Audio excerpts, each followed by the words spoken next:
So these drugs, initially, they were made for the treatment of diabetes.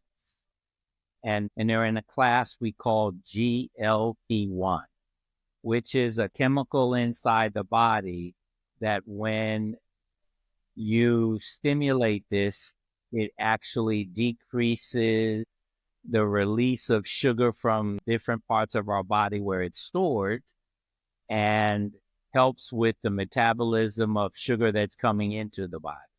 Incidentally, what they found when they initially started using these drugs, and with Ozempic being the classic example, is that not only did it improve people's blood sugars, but also they found that people who were at greater risk for cardiovascular disease events, i.e. heart attack, things like that, and strokes, non-fatal strokes, the incidence of those occurrences in this patient population decreased. And as a side effect of this, they realized, wow, many of these patients were losing weight.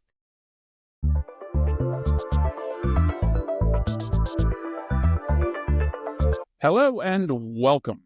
In this episode of the Wellness Musketeers podcast, the Musketeers explore the complex world of weight loss drugs from three unique perspectives. Dr. Richard Kennedy shares insights from his experience as a physician working with patients using these medications. Aussie Mike James discusses how these drugs intersect with fitness and long-term wellness strategies, while Kettle Hiding provides an economist's view of the financial drivers behind the obesity epidemic and financial implications for individuals and society of these new drugs. Through personal stories, professional insights, and engaging conversation, the team tackles key questions. What do weight loss drugs really offer? Are they accessible and affordable for all? And what do they mean for the future of health and wellness? Whether you're considering weight loss medications, curious about their societal impact, or just love a good discussion on health and economics, this episode offers something for everyone. And whether you're seeking practical tips or exploring big wellness topics, we're glad you're here. We hope you enjoy today's episode. Please like, share, and subscribe, and let us know what you think. So let's get right into today's episode.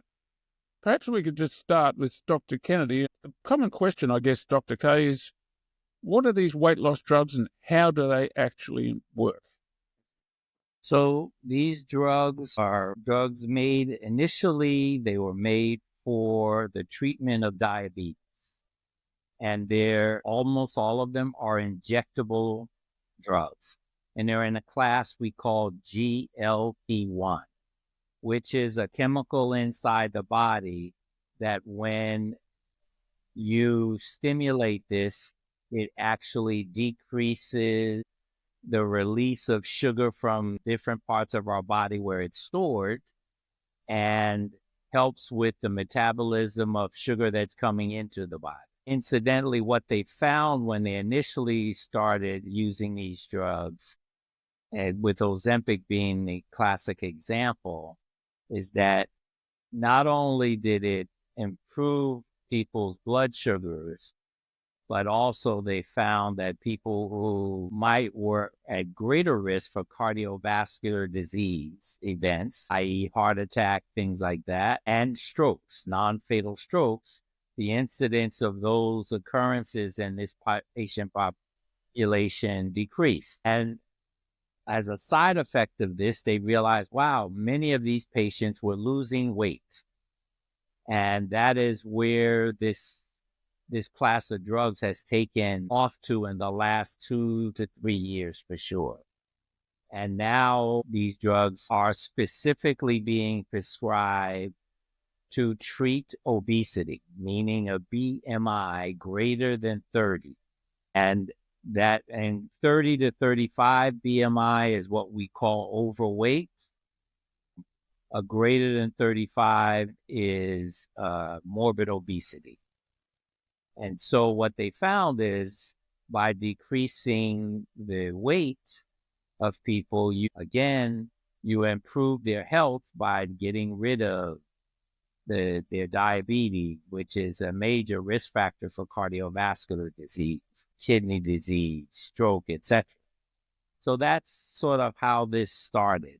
And now it has become one of the classic drugs because it has been proven in several studies that patients who take these drugs lose much more weight than doing lifestyle changes, lifestyle modifications. And they maintain that weight loss better than if the person did lifestyle modification, i.e. diet and exercise.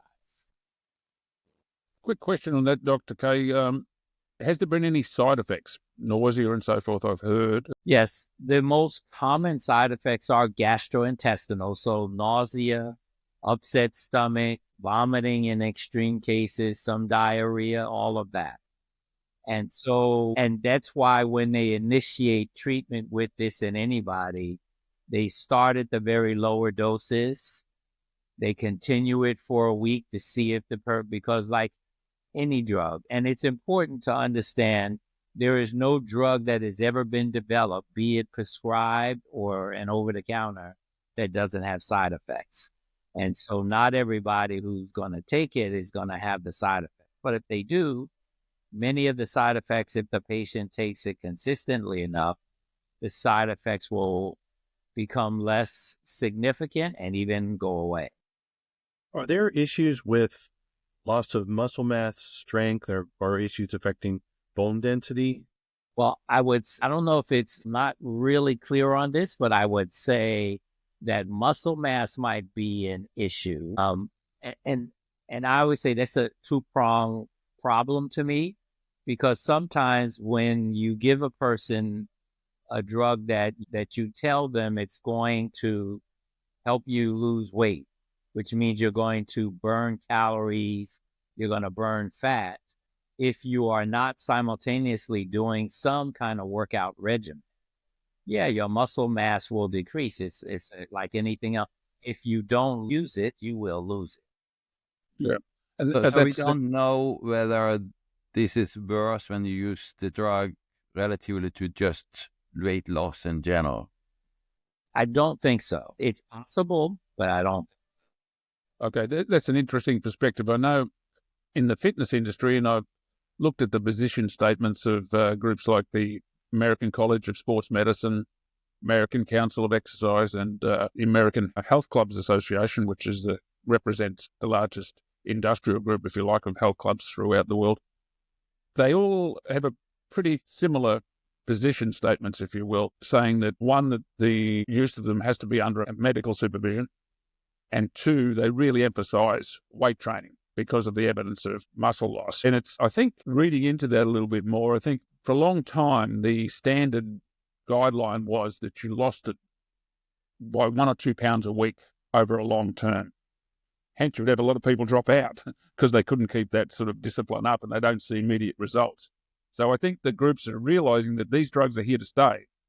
So you've got to work with them because they're not going to be stopped going down in usage or anything. Weight training is an essential part of the fitness regimen, and I guess they're really promoting that to help the decrease in muscle loss. It's been evidenced. And that makes perfect sense. Yeah. Sense. I think that's one thing you notice visually from people who you've seen on it, that there's sort of a look, if you will, that makes them look like they've lost muscle weight. Are there different considerations for someone starting a weight loss medication like this, if they're a younger person, a middle-aged person, or an older person? Like what does sarcopenia, is that a relevant, could something like that be impacted? Well, it is, but I'd say that the best thing always, and what should be happening anytime they start a new drug, is that you have an in-depth discussion with your provider who's going to prescribe it. One, the benefits of taking the drug. Two, the problems that you might have taking the drug.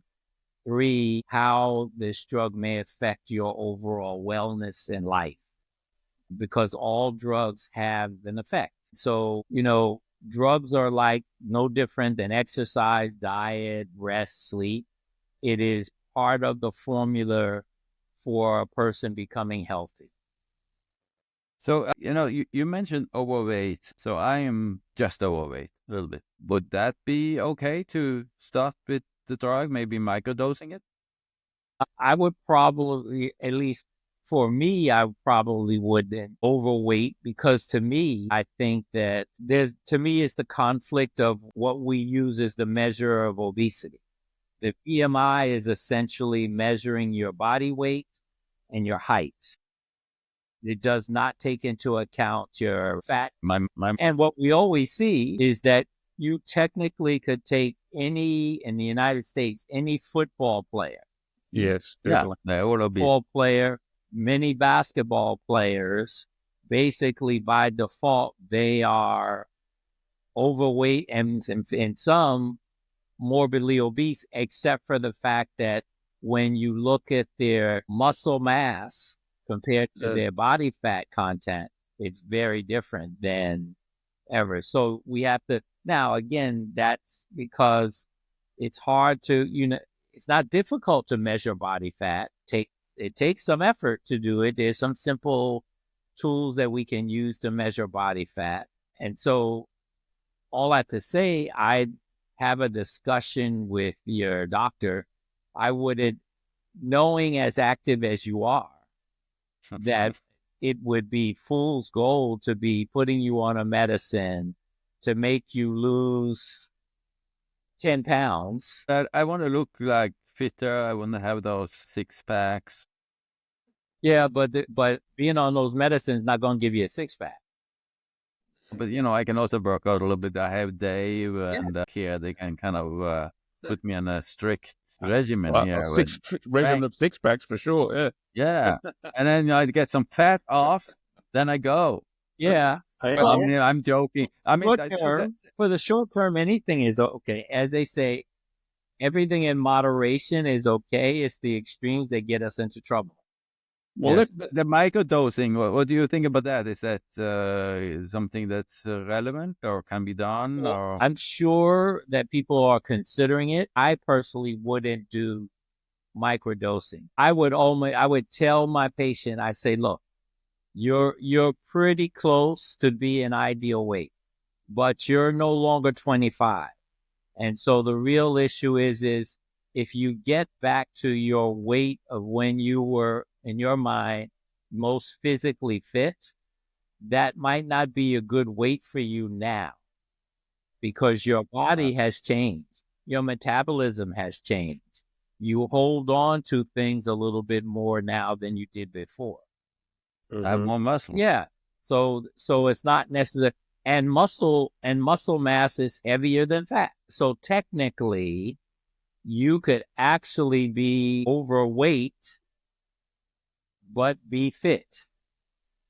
So that's why I say that microdosing would not be what I would recommend, unless the person has told me, look, I've been doing this workout regimen for the last 6 months. I eat like a little rabbit, and I still can't lower things down. So I have to be able to work on that and to get what I need best for me. Do you think that people have a realistic expectation about what they should expect, or that this may be a lifetime commitment to the medication when they start, or that they think, well, I'll use it to get through this hump in my weight situation, and then I'll get off it once I lose my weight? I think people do it for different reasons. There are going to be those people who, I'm going to be in a wedding in 6 months. I need to get into this gown. I need to get into this. I need to fit into this tuxedo. So what I'm going to do is I'm going to go talk to my doctor and say, look, I need to lose weight fast. I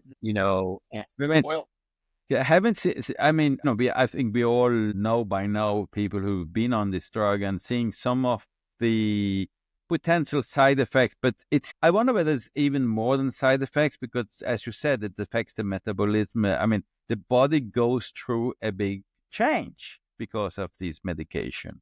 So it would kind of seem foolish to have the body going through all of these things and then just kind of drop off it and then go back and forth. so you get this kind of yo-yo effect again.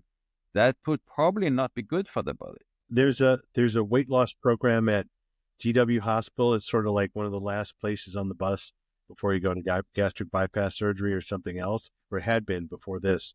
And I knew a man that you're on a calorie restricted diet, less than 1,000 calories a day.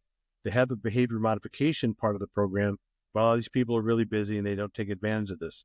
And I knew a man, his issue was wine, basically. He and his wife would have 2 or 3 bottles of wine a night. His wife wouldn't drink anything. And he went on this program, as all these holidays and family events where he was having his smoothie and a bar and not eating, and his wife was angry with him because she didn't think he'd do it in the first place. And then he did it. He lost like 60 pounds, and then he got off of it. He didn't do any kind of gradual reintroduction of food. And then in a couple of months, he drank it all back. And he spent thousands of dollars to be in this program. Yeah. Yeah. But turning to personal stories and real life experiences, guys, and I guess we've all got anecdotes, and maybe we could share a few. But one quick question: is there still reticence in the community to sort of say, "Listen, I'm on these drugs"? Are there still a lot of people who go on them without telling anyone? We've found that in the fitness world that there's quite a few people will go on these without really telling you. Are people happy to share it now, or is it dependent on the individual? I think there's a little of both. I think it's become more acceptable because they advertise it. And I always say, you have to look at it from the perspective, they stop sort of using the providers as the ones to introduce drugs to patients. They went straight to the consumer. So there isn't every time you watch a television show, when the commercial comes on, there's a Wegovy, there's a Rybelsus, there's a Ozempic commercials. And so what they're doing is they're advertising it to the patient. So by default, once you do that, you make it acceptable to the community as a whole. That it's an acceptable thing, that it's not a bad drug, it's not that it is. And, they know how to highlight and accent, this person lost 25% of their body weight, that this person lost 10% of their body weight. And, they show the before and the after photos sometimes. So with them, now that being said, there are people who don't. I have patients who clearly don't tell their family members that they're on it. Now, it's pretty interesting. Becomes obvious that you could have something that you have to inject all the time. So, okay, again, once people get used to sticking themselves, because it's not a deep stick, it's a very superficial sticking injection. So, and you only have to do it once a week. So there are ways you can do this and nobody be aware of it. Then, of course, what they want is the results. Wow, you look good. Wow, you look great. I've had a couple of patients over the years who are in the public image. They're in front of the camera. They're public speakers, etc. For them, it's good business. It takes us a little bit to the whole thing about image, a body image, as well as what it means to be thin. Because always this thing about having the willpower to go through a regimen, that's considered to be good. Now you can do it without the willpower. Yes. So that changes all of that. Mm-hmm. Yeah. Mm-hmm. It's interesting. I knew this one woman who did this same program at GW.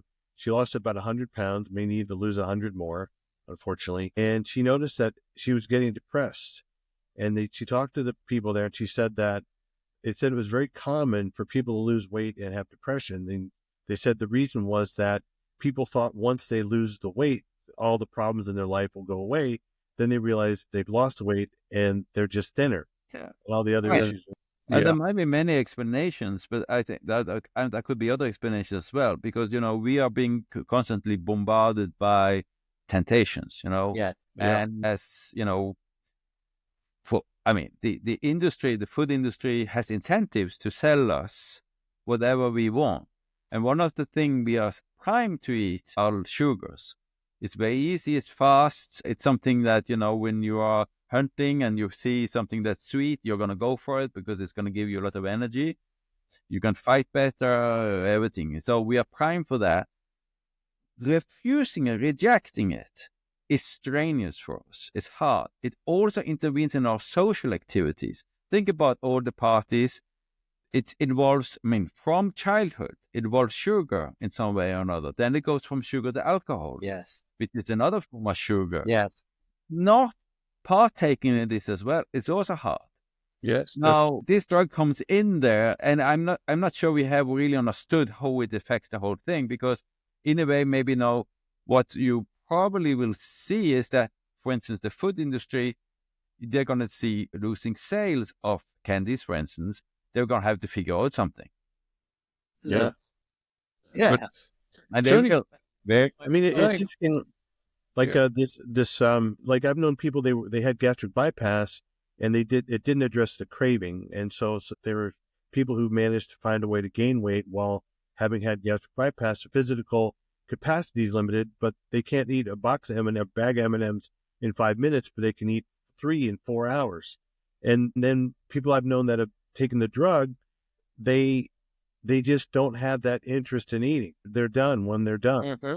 And that, it seems to me, to be the primary distinction between the two kinds of treatments. Turning to the real nuts and brass of these things, as a manager of fitness centers in 2 different countries, if there was one constant I used to see, it was that scenario we talked about before, about people wanting to get fit for an event in 6 months, whether it's be fit into a wedding dress or something like that. And the amount of people, I could almost pick them. They would come in, you would see they'd start yawning. They hadn't eaten breakfast. They hadn't eaten hardly the day before. Their blood sugar's low, and they faint. And I could almost catch them before they fainted. I got to see it so often. Yeah. So I would think taking something like Wegovy would be a hell of a lot healthier in the long term. I mean, you wouldn't have these sort of episodes. Jumping to conclusions is Dr. K? Or? No, that makes perfect sense. Yeah. Well, and again, I would tell you there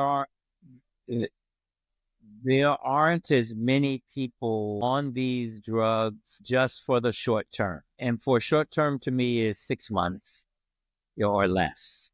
Whereas this is because these people have reached a point where they and the medical establishment has said to them, yes, you're overweight, you're obese, you need to lose weight. I have an option for you here now that might be helpful. And if you can tolerate this, you'll be able to lose the weight. And so for some people initially, particularly for those who haven't really tried, that there are lots of people who will go on diet, that. Yes. Right. Diet. And that's the problem. Diets are, as they say, self-limited by nature. Even if they work, you have to eventually go back to some form of a regular eating routine for you. And I always say that's mainly the dilemma. Most diets work because technically you are eating less. The bottom line is you're eating less. So by default, what happens is, remember, the stomach is a tube that expands and contracts based on the amount of substances coming into it. If you decrease the amount of substances coming into it, the stomach will get smaller. I mean, it's essentially the principle of what bypass surgery is. They literally make the stomach smaller. So therefore, and again, they cut out other things, but they make the stomach smaller. And by default, if you have less, if the stomach won't expand but so much, you get full quicker, then you'll eat less. And it's why when they have the people go through this bypass surgery, before you go through bypass surgery, you have to go through mental health therapy. You have to go through exercise programs. You have to go through a diet regimen, because they want to prove that you're motivated enough because they know once the surgery happens, just doing the surgery itself, when you come out of the operation, you've lost quite a bit of weight. Almost always. So the question is, how do you sustain that going forward? And so now we found a solution. This is even with pretty that, much the wonder drug, no? even with go that solution, far, guys, but yeah, isn't there it serves the purpose, and partly because we have in front of us on the movie screen, in the theaters, and we have the bodies and faces of people who we saw them when they were in this role and they were 220 pounds, and now they're 107. Yeah, I know there's this influencer that said, oh, thin is good. Yes. And now suddenly, this is less of a problem to talk that way. Yeah. But I mean, so is this though also the wonder drug only for the rich? that's the next point I thought we should bring up, Kettle. Cost and affordability. I mean, how affordable is it for the average person? And discuss like Medicare and all of this. I mean, how much does it cost, say, for the average person to undertake a course of Wegovy? It's expensive. Yeah. It's in about $1,000 a month or more. Without insurance, $1,200 to $1,300, $1,200 to $1,400 per month. Wow. Per month. So what happened is when the drugs came out, they knew that they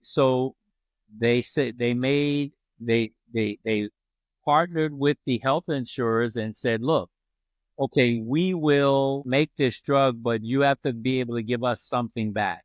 And what they do is they give to the patient if you have commercial insurance in the United States. Different in Europe, but commercial insurance, the Aetnas, Blue Crosses of the world. If you have that, they're going to pay a percentage of it. So based on what your plan is, you're going to pay, it's going to cover 80% or whatever. And what the Wegovy company says, we're going to give the patient a card that says $25 per month we're going to charge you, and that's all you're going to pay out of pocket for the medication for a year. And so that mitigates the cost. Now that if you don't have it, that doesn't help. If you don't have insurance. If you don't have insurance. It doesn't help if you have insurance, and right now Medicare not being a commercial insurance, it wasn't being covered. So the only way you could get it covered is if, okay, this person needs to take it not just for obesity, but because they happen to be diabetic, because they had a cardiac event that they survived. And so this is to promote their wellness and well-being going forward. So then we have a situation where still a certain percentage of the United States population is uninsured, and it's towards the lower range of income that will not benefit from this. And these are actually the part of society where you find more obesity. They're living in food deserts where you probably only can get McDonald's or other kind of fast food providers and no fresh food. Whereas the rich, wealthy can gobble up these things that are, by the way, also in short supply.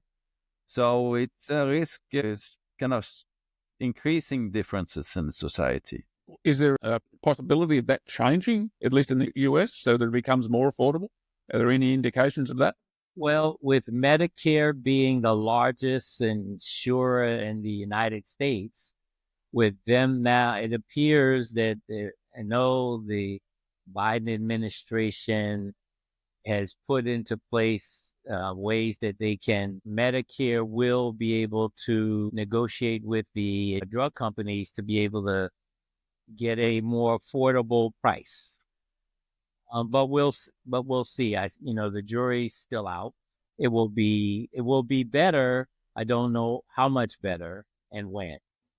Hasn't this been one of the big issues about actually allowing Medicare to negotiate with providers Yes. on the prices? And because the industry has been pushing back on this, and they've done this only for a few drugs so far, they might include this, and we'll see whether the new administration would allow that to go forward. Yeah. I mean, just looking at Europe, where most countries have, as they would say, all have some kind of national health insurance, and they negotiate with the companies. And I also think there actually is some kind of pan-European possibility there. And there the price is about 10 times less. Oh, yeah. Which is That still expensive here. still expensive there too. And that takes us to the other issue, that even with reductions, this is the cost that the insurance system, however it's organized, will more or less have to bear, and it's going to affect budgets. Now, on the other hand, of course, having much less obese people, if that is going to be the result that gets actually rolled out, will save money for the society. Yes. So, it's going to be interesting to see how this pans out. Well, and from the standpoint that the drug companies they're always looking at a way to use their drug as a way to treat a condition. And so if you just think about these drugs in particular, how they started out specifically to treat diabetes. Then they found out, wow, people's cardiac events and stroke events decreased. So then they had another indication to promote it. Then they found out, oh, wow, obesity is a big disease in the United States. We now have a drug regimen that can actually help to reduce that and promote wellness at the same time. So they'll, because to me the issue is what's the end point? Do you people on the drug for the next 5 years? And then there's actually something I think is not discussed a lot. We are talking now about the United States, Europe, and the obesity epidemic that you talked about is also, it's spreading. It's not only United States. Yes. But you're also having a large part of the world being affected by it. I mean, you can have emerging markets, relatively poor countries, where obesity is also a problem, because yes, what are we pushing them? Okay. Soft drinks often. Okay. Soft drinks, for instance, in a lot of Middle East, soft drinks, same in Mexico, for instance, obesity is becoming a big problem as well. India. But they don't, I haven't actually, do you know anything about the rollout of the drugs in these parts of the world? No, not off the top of my head, but I would suspect, because as expensive as they are, most of the health insurance plans that do exist, and again, a lot of the developing world countries don't even have them. There's no way to pan it out. Now, they'll eventually figure out a way when the poorer countries, so that they can benefit from it, like we've done with many other drugs over the years. And also, I think, if I am not wrong, but I understand that, for instance, in India, they've been producing, and India and Brazil in particular, been producing medication that is actually it's still on patent, but they're producing it. So I am not sure. I haven't actually seen that they actually started with this. But I would expect they're not. Isn't India where many drugs are formulated anyway already, like for global distribution? Yes, there are. The problem is the quality of the drugs that come out of there, whether it's real or not. So a lot of times there are drugs that come from different parts, from India and other places, but people are not so sure that they are as effective because they don't go through the same scrutiny that they would in Europe or they would in North America. There is even in the United States now. I understand some pharmacies are compounding the drugs. Yeah. Yes. I know a woman who's going to a compounding facility to get her medication starting next week. And because she's a pretty affluent person, but it's cheaper for her to get the formulation than it would be for her to get a prescription. Look, does It it would How go- much cheaper is it, Dave? Do you know how much cheaper it is? I don't know what the difference is, but it's substantial enough to make that arrangement. Okay. But if I understand that it can only be done as long as there's supply constraints, because the companies have patent on this. Yeah. I understand the patent lasts for about 10 years. Is that Yeah. 10 US 10 years. Well, it was interesting. Like, I was in a prescription study a few years ago, and as it turns out, what it was trying to do was for an ADD medication, was that the medication lasted 4 hours. And if they changed the formulation so it lasted 6 or 8 hours, they could extend the patent. So rather than having it expire and go generic, by changing the formulation, they could extend the life of the exclusivity of the patent. I don't know if there's similar kind of considerations. Oh, they always something are. like- They did the same thing with Viagra. The Viagra patent lasted almost 20, 25 years. Yeah, there's another one that Yeah. Yeah. So we have Viagra and we have Ozempic. We are, if you have the money, you can be a new person. But what about the long-term? Yeah, that's a whole other talk show there, Kettle.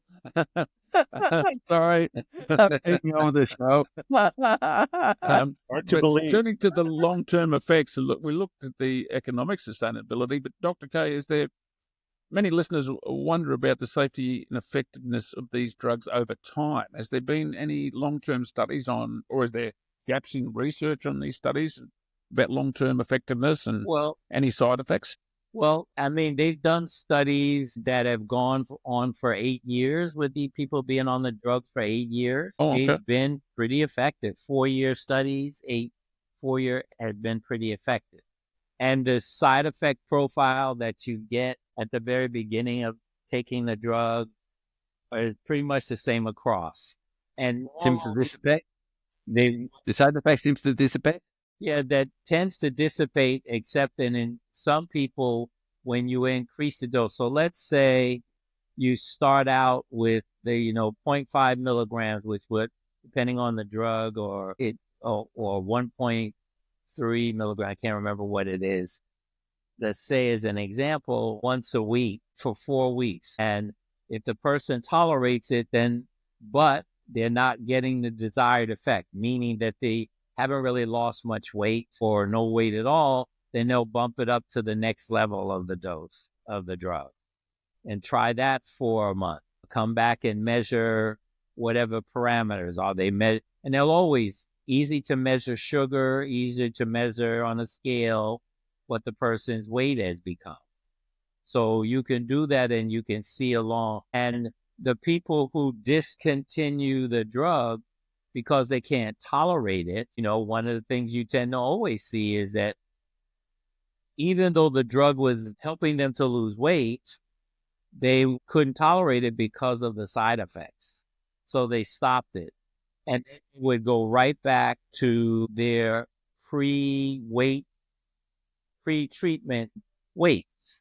So they would gain the weight back that they might have lost, And this is no different than when, you had people on these different diets back in the day.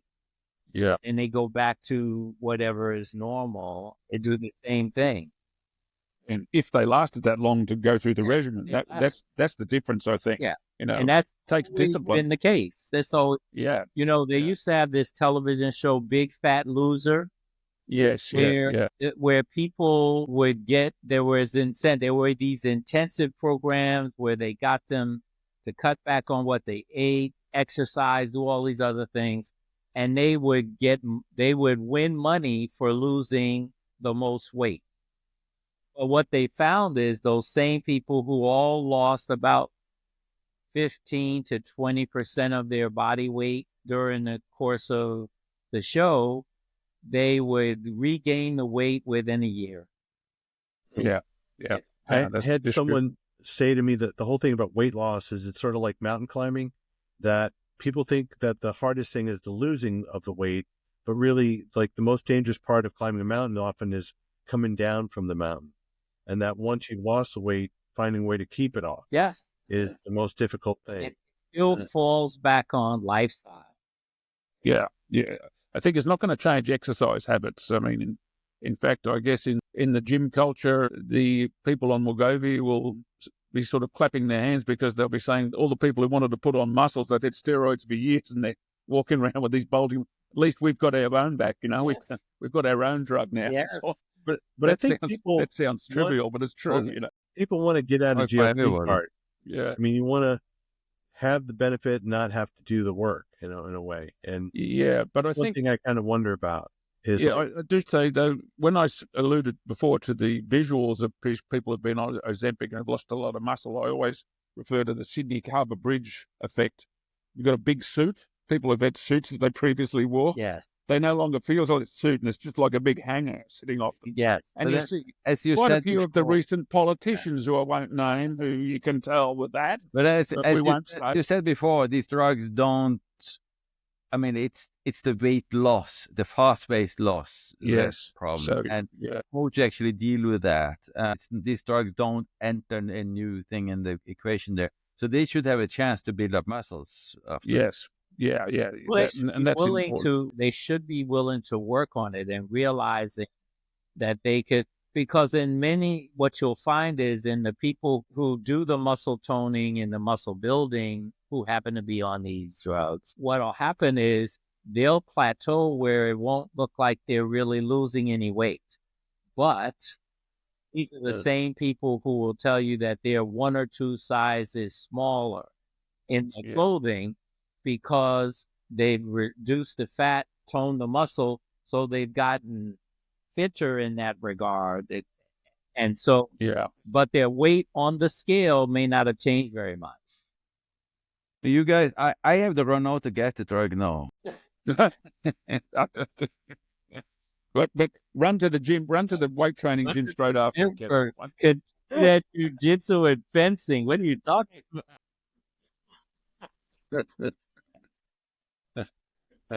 Well, you know, it's Okay. Guys, should we, I mean, edit? Should we sort of wrap it up now? Yeah. I think we'll wrap it up, and maybe we should think about having another episode and take questions Yes. from. Okay, maybe I'll wrap it up with saying that the 3 things that we should look at are doctor supervision, weight training, Yes. and general lifestyle modification. Yes. Yeah. Okay, we'll And just so- wrap it up. I'm cutting, and then when you start, that's where we'll redo it. If you want to do something with questions, like I could take like family members, like, you know, Yeah. your spouses, and they could ask questions. I think it that would be bring it- great to get some questions. We might even get questions from India, since you have Yes. our biggest podcast in India. Yeah, we're 130th in the health and wellness space in India. Well, So I think we need to figure out how they actually when they're gonna get. there's it only over. 131 in there. I'm gonna There's look over- into it. There's don't over look a billion people in India, and we're 130th. I think that's Yeah. pretty good. Yeah. Okay, we're going to go no. up. I'm leaving back. Wait, Kettle. Can you just wait till he wraps it up? Then we'll close. That way we don't lose you. They wrapped up. I'll close it up now, and I'll just finish off with that close. Well, okay, guys. I guess the real takeaways from this, just if I could get verification from you, Dr. K, is that one, if we take these drugs, or if you get them prescribed, they should be definitely under a doctor's supervision. Absolutely. Weight training should be included, or at least some sort of strength resistance work. And 3, general lifestyle modification. Yeah. It's not just the drug that's going to do the work. You have to actually work with the drug, so to speak. So on that note, and we're going to talk more on this, and we'll get some questions from our listeners and maybe discuss this in a future episode. But thanks for tuning in, folks. We'd love to hear your thoughts, and if you have any comments or questions, connect with us on our social media with links in the program notes, or visit our website at wellnessmusketeers.buzzsprout.com. Don't forget to like and share this episode. Subscribe to Wellness Musketeers for more insights. Your support helps us reach more listeners, spreading wellness to everyone.